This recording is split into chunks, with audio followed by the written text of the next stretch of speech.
তাইলে মনে হয় যে যে জায়গায় মোবাইল বাই করছিলাম ওই জায়গায় পড়ে গেছে। চল ওই জায়গায় যাই। দৌড় দেন না এখনো, দাঁড়ায় আছেন কে? মা দেখছো তো ভালো করে কোন মানুষের আমি টাকা। দেখছি। বাবা বাবা ওই যে ওনার টাকা। ভাই দাঁড়ান দাঁড়ান, এই মা টাকাটা দে তো। টাকা? কিসের টাকা? তোমরা কি টাকা পাইছো? না ভাই, আমি না, আমার মাইয়া, আমার ছেলে মেয়ে পাইছে টাকা। আপনার এনে কয় টাকা? আমার তো 40,000 টাকা। হ, তাইলে আপনার টাকা এনে 40,000 টাকাই আছে। লন টাকা লন। গুনেন তো টাকাটা।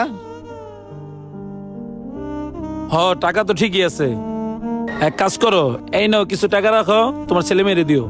না ভাই, টাকা নেবো না। যদি উপকার করে টাকাই নেই, তাইলে তো উপকারের দাম হলো না। আপনার টাকা আপনি নিয়ে যান। আচ্ছা তাহলে এক কাজ করো, আমি ঈদের দিন গরু কাটবো, আমি তো কোরবানি দিতেছি, তাহলে তোমার ছেলে মেরে নিয়ে যাও,